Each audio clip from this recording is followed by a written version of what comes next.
کا ایک مفروضہ یہ بھی ہوتا تھا کہ بچہ جس فن کی تربیت حاصل کر رہا ہے اسے حاصل کرنے کے لیے اس میں صلاحیت موجود ہے. اس صلاحیت کو پہلے جانچا پرکھا جاتا تھا، اس کے بعد یہ رسم ادا ہوتی تھی. گویا ہر فن ایک مقدس فریضہ ہے جسے پورا کرنے کے لیے اسے اپنی اخلاقی قدروں سے، مذہبی اقدار سے وابستہ رہنا پڑے گا، اور وہ صدق دل سے یہ کام کرے گا. صدق دل سے مراد یہ ہے کہ طالب علم کام کو اپنی انا کے تابع نہیں کرے گا بلکہ انا کو کام کے تابع کرے گا. یہاں میں فرق کر رہا ہوں انا اور خودی میں. انگریزی میں غالباً انا کا بہترین ترجمہ ایگو ہے اور خودی کا سیلف ہے. اگرچہ علامہ نے اپنے لیکچرز میں خودی کا ترجمہ ایگو کیا ہے، لیکن اس وقت تک جدید فلسفے میں یہ فرق اتنا واضح نہیں ہوا تھا، لیکن آج کے فلسفے میں یہ فرق واضح ہو چکا ہے. تو اس لیے کچھ سمجھنے کی آسانی کے لیے انا کا ترجمہ ایگو اور خودی کا ترجمہ سیلف کیا. اگرچہ نکلسن نے جب اسرار خودی کا ترجمہ کیا تو وہ سیکرٹس آف دی سیلف رکھا. صدق دل سے مراد ہے کہ طالب علم کام کو اپنی انا کے تابع نہیں کرے گا بلکہ انا کو کام کے تابع کرے گا. انا کی چھوٹی چھوٹی ہزاروں خواہشیں دل میں خلل انداز ہوتی ہیں. اسی لیے مرد مومن کے متعلق فرمایا کہ ان کی امیدیں قلیل، ان کے مقاصد جلیل.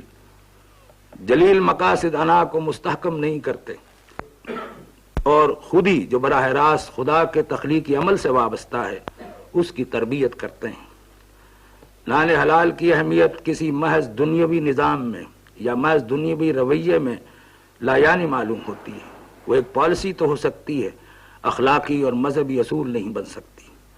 مذہبی اقدار کو اس طرح منتشر کرنے سے جو ڈی سیکرلائزیشن یا لا تقدسیت کا آج کل مغرب میں جاری ہے، اس سے متاثر ہو کر علامہ نے جذبہ تقدس کی احیاء کی اہمیت بتائی ہے.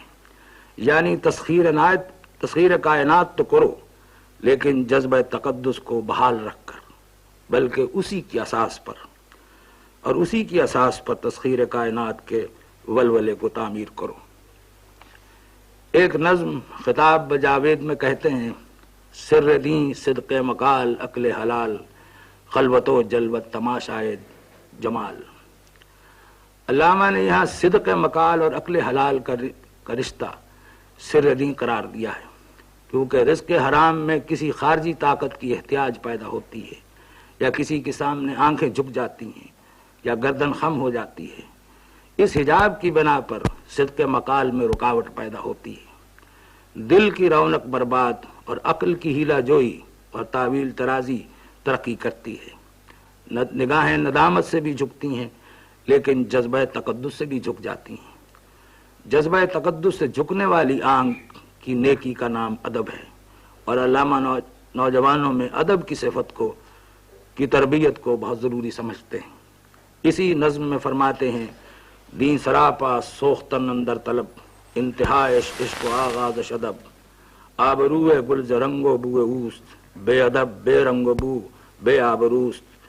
نوجوان را چو بینم بے ادب، روز من تاریک می گردد چشب. گویا ادب ابتدا ہے عشق کی.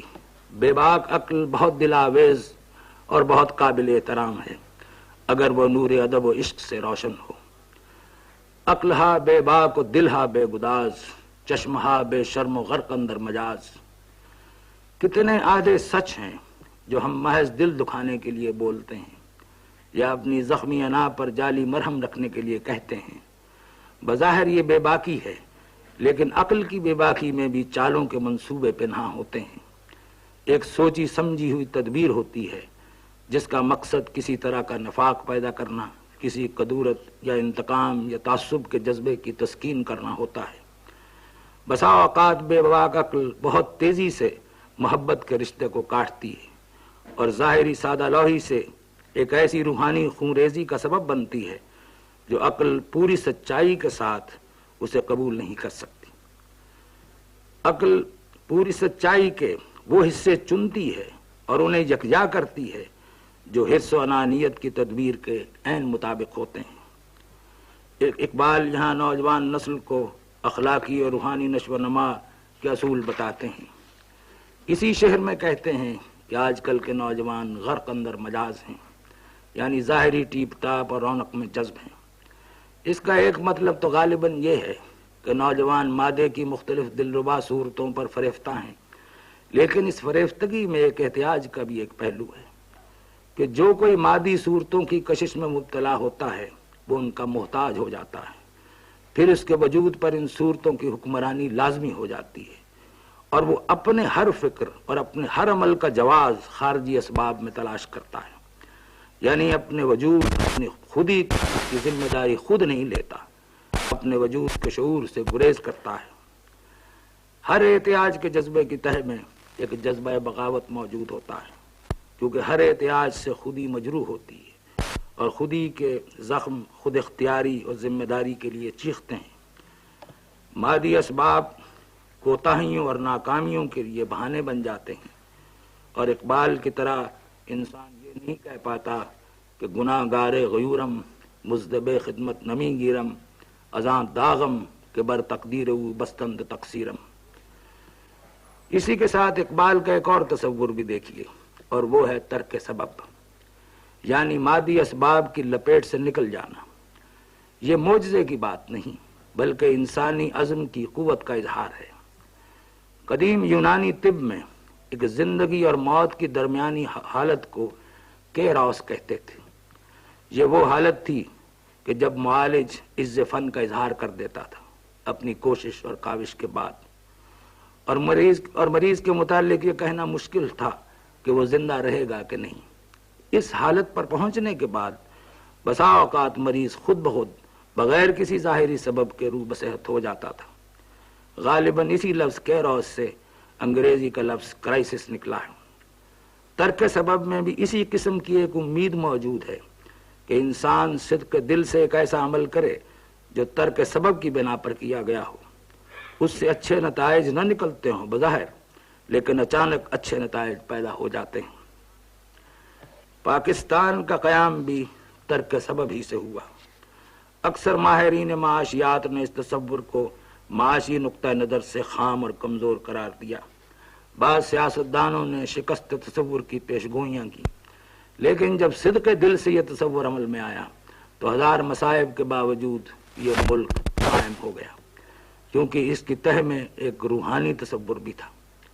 جی لارڈ ڈکنسن نے جب اسرار خودی پر تنقید کی، جب نکلسن نے ترجمہ کیا اسرار خودی کا سیکرٹس آف دی سیلف، تو کتاب شائع ہوئی تو جی لارڈ ڈکنسن جو کہ کیمبرج میں فلسفی کے پروفیسر تھے، انہوں نے ایک بڑی لمبی چوڑی تنقید لکھی اور اس پہ اقبال کے فلسفے پہ پے بپے حملے کیے۔ اس میں سے ایک بات یہ بھی تھی جو انہوں نے کہی کہ یہ نیتشے کا جو فلسفہ ہے اس کی انہوں نے نقل کی ہے اور اس کے زیر اثر یہ باتیں کی ہیں۔ جب جی لارڈ ڈکنسن نے اسرار خودی پر تنقید کی اور اسے نیتشے کے تصورات کا عکس قرار دیا تو علامہ اقبال نے نکلسن کو ایک خط لکھا اور یہ کہا کہ ہم ایک ایسا معاشرہ چاہتے ہیں جس میں ان اداروں کی تشکیل اور تعمیر چاہتے ہیں جو اسلامی اقدار کی تربیت کریں۔ آج ہم عدل و انصاف، معاشی اور اجتماعی مساوات کے لیے کوشاں ہیں، اور ان اداروں کی تخریب چاہتے ہیں جو نوآبادیاتی نظام نے قائم کیے تھے۔ یہ ایک بڑا لمبا خط ہے جو علامہ نے نکلسن کو لکھا تھا۔ آج ان تمام مسائل کے ساتھ ہمیں اس امر کی بھی ضرورت ہے کہ نئے اداروں میں وہ اخلاقی روح پھونکے جو انہیں گہرائی اور جامعیت دے سکے۔ وہ اخلاقی قدریں کیا ہیں؟ کم خرو، کم خواب و کم گفتار باش، گرد خود گردندہ چون پرکار باش، منکر حق نزد ملا کافر است، منکر خود نزد من کافر ترست، عام بہ انکار وجود آمد دجول، این عجول و ہم ظلوم و ہم جہول، شیوہ اخلاص را محکم بگیر، پاک شو از خوف سلطان و امیر، عدل در قہر و رزاز کف مدے، قصد در فقر و غناز کف مدے۔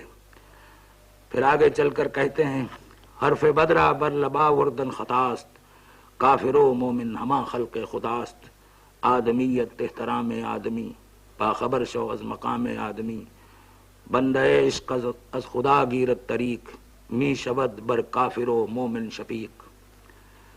اقبال نے علم کی پشت پناہی کے لیے اور تعلیمی اقدار کی پشت پناہی کے لیے جن اقدار اور جن اصولوں کی تربیت کو اہم سمجھا ہے، ان کے بغیر شخصیت کے نشو و نما اور اس کے تخلیقی پہلوؤں کی بیداری ناممکن ہے۔ اور یہی سبق ہے جو انہوں نے ایک معلم انسانیت اور بالخصوص آزردگان خاک کے معلم ہونے کی حیثیت سے یہ سبق انہوں نے ہمیں دیا۔